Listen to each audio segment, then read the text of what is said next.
Hey, what's up, everybody? All right, so I got something a little different for you, a shorter set this time. So this whole video is probably going to be shorter. And this is from a completely unexpected encounter with wildlife, which is something that actually comes up a lot now in my travels. So Emily and I travel all over the country and into Canada. I'm in Canada right now. I'm up here still, just like the last few videos I've done. I'm still hanging out in, where am I? Squamish in British Columbia.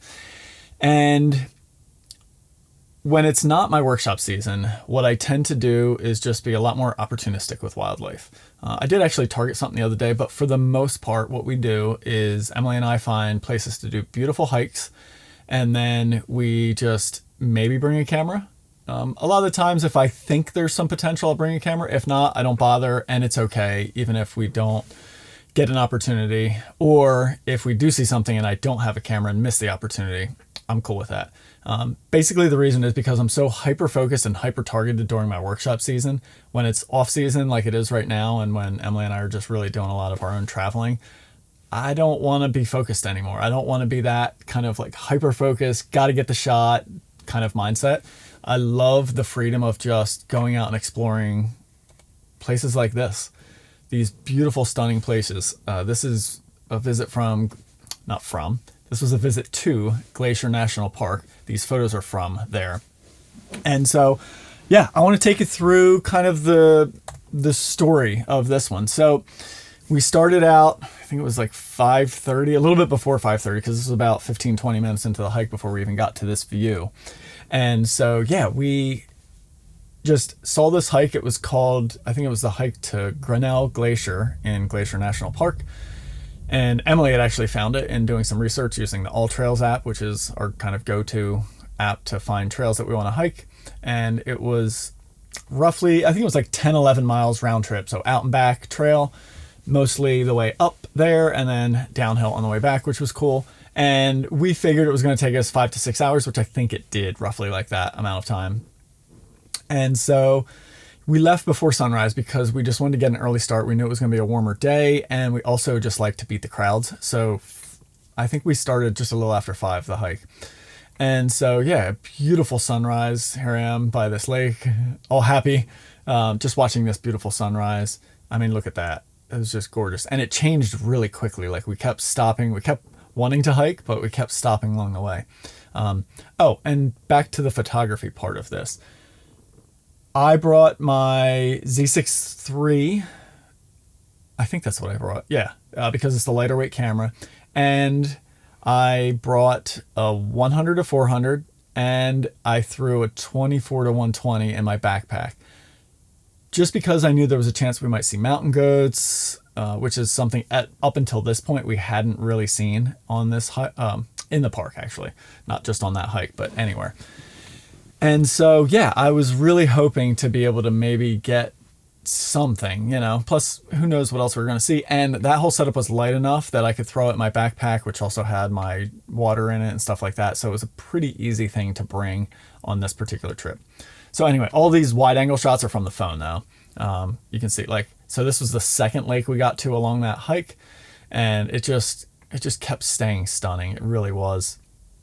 The sky was on fire, the scenery, the wildflowers, those mountains are insane. Like, it's just unbelievably stunning there. It really is. So we finally, after the sunrise, it took us a while to get anywhere, but after the sunrise actually kind of like started mellowing out, a little bit of clouds came in, then we really started getting some altitude, and this was the third lake we saw, which was one of those beautiful turquoise lakes. And then you can actually see from here, this is where we end up having to go. There's a glacier tucked in on the backside of that. You can see these as well, but there's another one that's like lower on a little lake there. That's where we're actually trying to go. And so, yeah, this was just hiking along the way, grabbing some shots along the way. We didn't see much. I think we did see a mountain chickadee along the way. Yeah, I mean, look at this. This was like, and here's the other thing that was nice. Look at that sky. Thin, high clouds, softening the sun. I think there may have been a little bit of wildfire smoke in the mix there, but not 100% sure. But in any case, it was just muted sun, looking beautiful. There's Emily just dwarfed by this landscape. And this is another video I shot that kind of shows you the scale of everything out there. So Here's Emily standing on the path up ahead of me, and then watch as I zoom out here. Like, look at the scale there. Isn't that crazy?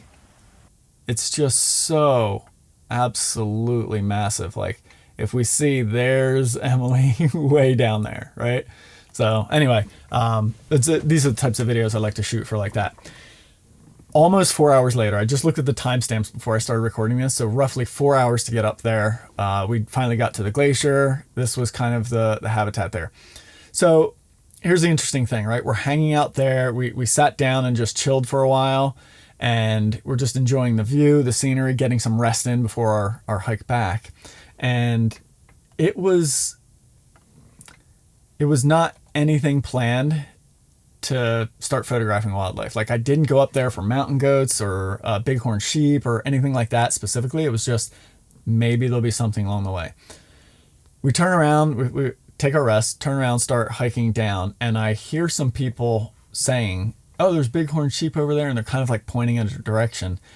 And we were just about, from this glacier, you have to kind of like go up a little bit of a hill and then back down, like down after that, right? So it's just a little bit of an up. We were up on the top of that, so we were like looking everywhere, and we were just about ready to start heading down when I heard these people saying this. I had no idea. So if we go back to the picture here, over here is where a lot of people were hanging out. Just off to the left of that is this whole kind of open, exposed, somewhat level, rocky area. There was a whole herd of bighorn sheep hanging out there. We had no idea, because again, we weren't wildlife focused. We weren't going crazy trying to make sure we found stuff. We were just going up there to enjoy this hike and enjoy the views along the way, you know? So Emily and I kind of like debate, are we going to go for these bighorn? And like, we look over there and we're like, well, it's not that far. So we just kind of start wandering over that way. And this was some of the first shots I started taking. So here, I'll bring up some settings for you guys. So this is with the 100 to 400, only at 195 millimeter at this point, you know? So I was trying to show off the habitat. Shocker, right? That's what I tend to do. So it started out, you can see it's flat-ish light. There is some direction to it, but it's definitely flat, which is good. There's a little bit of haze to it. I personally kind of like that, because it sort of almost adds a fog. It like kind of, gives a haze in that background, exactly what it is, right? Which sort of lowers the contrast and de-emphasizes that background, which I think is a good thing, because it helped make this foreground layer stand out. Anyway, this is where they were at first. It took me some time to just kind of decide, all right, how chill are these bighorn sheep? They were not almost, I think they were all, it was just a male herd. It was all rams. So I decide to start kind of slowly pushing in. Emily, I can't remember if she brought a camera with her on this trip. I think she may not have. So I think she was just hanging back. And so I start slowly pushing in and just kind of watching body language. There's a big crowd of people up there, but nobody was over there yet. As soon as they started seeing me do that, then they started kind of following. But in any case, you can see I'm using the zoom here, going vertical, trying to get some of the scenery in. And this is something I do when there's like a real interesting, like sort of mountain or peak, or say tall trees or something like that in the background. I tend to like to try and go vertical and zoom in as tight as I can to include that, versus going horizontal. Because if I went horizontal to get this peak in there to kind of show the mountains and the scale, I would have had so much space on the sides. I think these two sheep would have just gotten lost.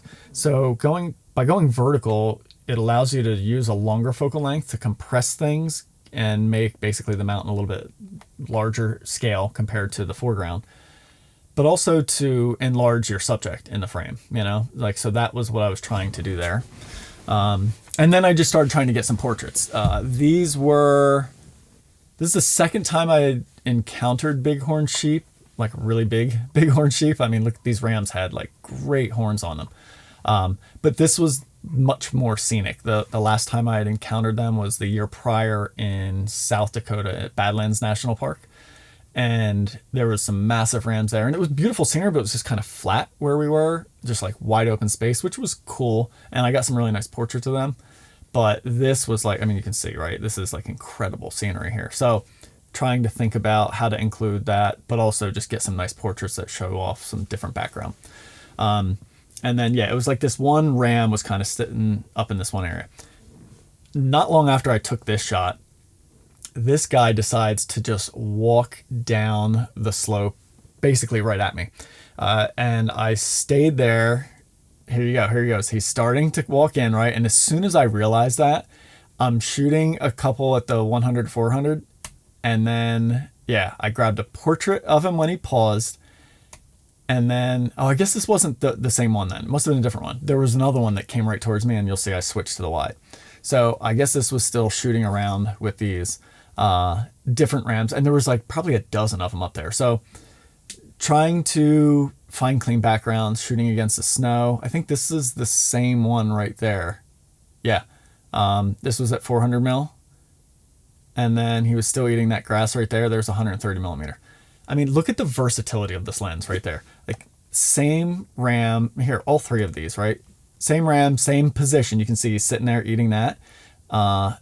Vastly different photos, you know? Like arguably I like this portrait better than the previous one before it, but how cool is that? You know, like putting him against the snow there made him stand out in the small frame, also cleaned up this one. So that was my goal there. All right. So here's when that other one came walking down towards me. As soon as I saw that, I put the 24 to 120 on and look at this sky. So yeah, here we go. Here's an image Emily shot of me behind the scenes a little bit later. So you can see exactly what the sky was looking like. Just these nice thin clouds. There's a little bit of light coming through. And so I just went silhouette. Turns out bighorn sheep are tough to silhouette. If they are profiled, which I do have one here, and I lightened up his head just enough to see it, because if this was, imagine this being just a full silhouette. If this was a full silhouette, that horn goes right into the head and you kind of lose the actual shape of the head. The horn goes in. It's a weird shape up in the head, you know? So this one worked for a full silhouette when he was facing straight at me. I really liked, I shot a few. I picked just the one where you could see his ears in there, because that again just gives a little bit more context of head shape. And then you get those big curls coming off with plenty of space in between each one to see sky through there and get like a really good shape. And to me, this was like a really powerful pose. The other thing why I went darker and silhouetted with these is there was a lot of stuff going on here. There's actually another sheep right there. I don't know if you can kind of see him right there, but by silhouetting all of this stuff and taking this whole foreground and all this habitat darker, it really slams your eye over to this guy, and it just makes him really the prominent subject there. Compositionally, I played a few different ways, but this seemed to be the more interesting way with the scenery. The left side was just kind of open space clouds, which could have worked, but it didn't really show off like the big mountain scale stuff, which is what my goal was with this shot. Anyway, right after this, he comes walking right down this slope right by me. I actually had to like get up and back away because I was like a little too close for comfort, you know? And then this was right before I had to move. Yeah, you can see 24 millimeter here's pretty damn close. And this is what I'm talking about. See off to the left-hand side here, it's just not quite, like it's just more sky. You get a little bit of mountain over here, and this was when he had already walked left. So if you can imagine, this shot right here where he was further to the right of this frame. So I wouldn't have had these mountains there, you know? So anyway, just trying to play the offsets and do interesting stuff, but absolutely dumb luck, like total dumb luck, guys, that hang on one sec, sorry about that. You just total dumb luck that the sky was like that. Like obviously we didn't plan it, we didn't check weather, we were just checking to make sure it wasn't going to rain on us for our hike. But like it could have been a completely sunny day, and if it was, I don't know. I mean, I guess I would have still maybe taken the camera out and tried for only silhouettes, but I was able to shoot a ton of stuff because it was this lovely cloudy look, you know?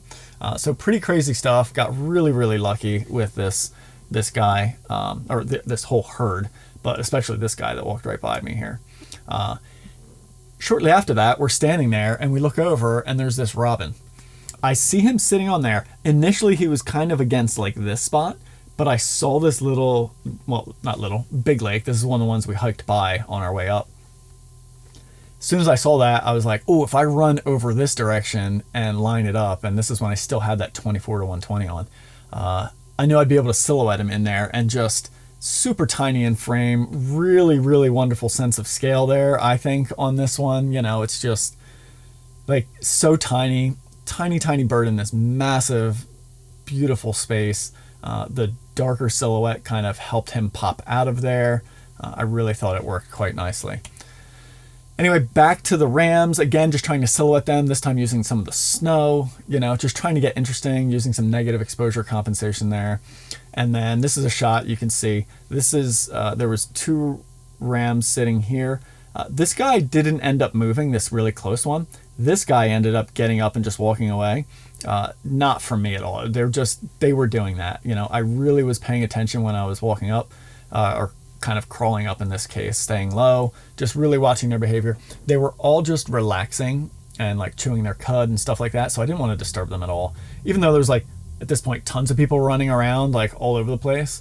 In general, I was kind of like the front person, so I didn't want to, I didn't want to get any closer than I should, but B, I just wanted to keep some space and make sure that like I wasn't disturbing these rams. Although I have to say, I watched them walk by some other people at one point, just on their own free will. The people were standing there, the people weren't going in too close, and they walked right by these people. They just weren't caring.